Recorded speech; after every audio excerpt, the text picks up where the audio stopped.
Il faut signaler enfin un dernier pan de votre travail, franchement autobiographique, ou sous la forme de l'autobiographie indirecte, ce genre qui mêle lecture et souvenirs personnels et que vous avez inventé. Chantal Thomas, est-ce que ça vous paraît finalement inséparable, la pensée et cet aspect charnel ?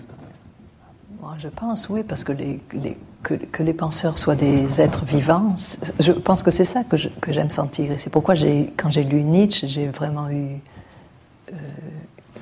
une grande révélation, de sentir quelqu'un qui pense pour vivre, pour survivre, pour tracer un cheminement qui n'est qu'à lui. Quand j'étais étudiante en philosophie, j'ai été complètement déçue, vraiment. Je me suis dit, franchement, si c'est ça la philosophie... Non, parce que vraiment, Husserl répondant à Kant et des choses comme ça...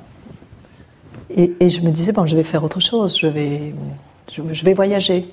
Ce qui était ce que je désirais. Je vais voyager en lisant et en écrivant et en rencontrant. Et donc, c'est quand j'ai rencontré Roland Barthes que j'ai eu le sentiment, au sens zen du terme, de rencontrer un maître.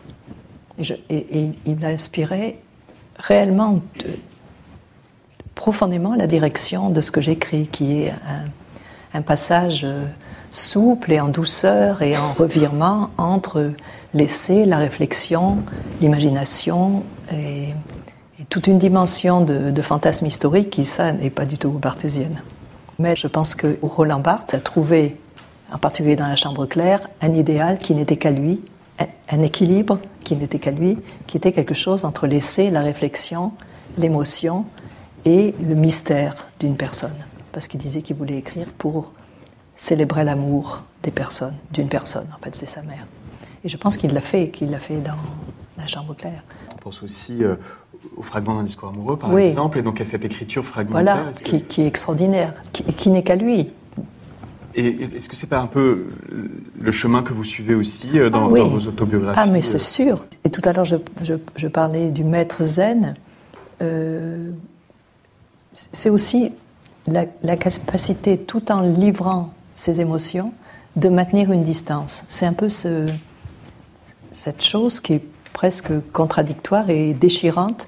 C'est ça qui me tenait, qui continue de me tenir dans cet espace intellectuel et romanesque.